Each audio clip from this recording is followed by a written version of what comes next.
পড়তে বসে মাথায় ঘুরছে যে ইঞ্জিনিয়ারিংটা কেন পড়লাম না। ইঞ্জিনিয়ারিংটা পড়লে অথবা আইটিআই করলে বা পলিটেকনিক করলে পরে লোকো পাইলটের পরীক্ষাটা দিতে পারতাম, জুনিয়র ইঞ্জিনিয়ারের পরীক্ষাটা দিতে পারতাম, টেকনিশিয়ান দিতে পারতাম। কেন করলাম না? বললাম কি জিওগ্রাফি অনার্স। কি হবে এইসব ভেবে ভেবে ভেবে মাথাটা নষ্ট করে লাভ আছে? গ্র্যাজুয়েশন, বিএসসি, তার বেসিসে যা যা পরীক্ষাগুলো আছে, এই চিন্তায় মগ্ন হয়ে সেগুলো বরবাদ হয়ে যাবে। যেটা হয়নি তো হয়নি, যেটা হয়নি তার জন্য ভেবে কি হবে? যেটা আছে, গ্র্যাজুয়েশন আছে, CGL, MTS, CPO, NTPC, highest exam, এগুলো তো দিতে পারছি। তাই যেটা হয়নি তার জন্য চিন্তা করে মাথাটা নষ্ট না করে যেটা আছে তার জন্য ভাবাটা খুব জরুরি।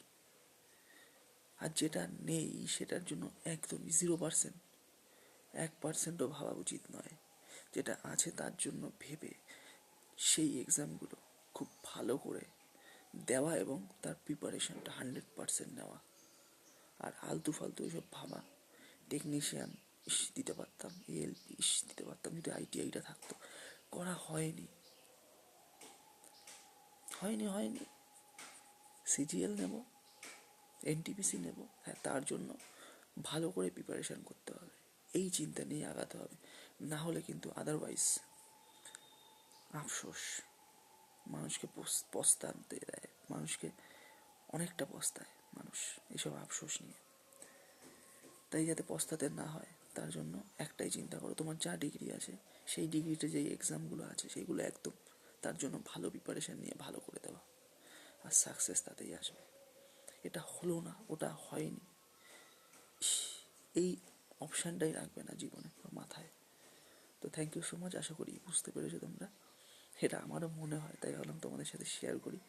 আমারও মাথা কুড়ে কুড়ে মাঝে মধ্যে খায় যে আমি আইটিআইটা যদি করতাম, এএলপির এতগুলো ভ্যাকান্সি, টেকনিশিয়ান দিতে পারতাম।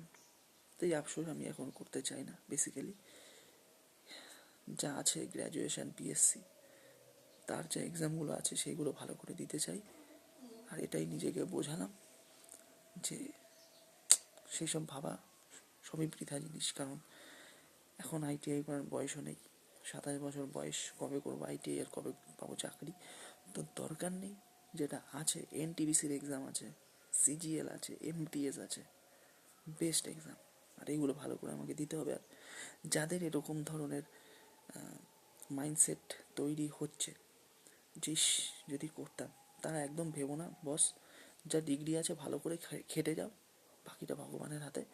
আর ভালো করে খাটলে ফল ভগবান দেবেই। তো থ্যাংক ইউ সো মাচ।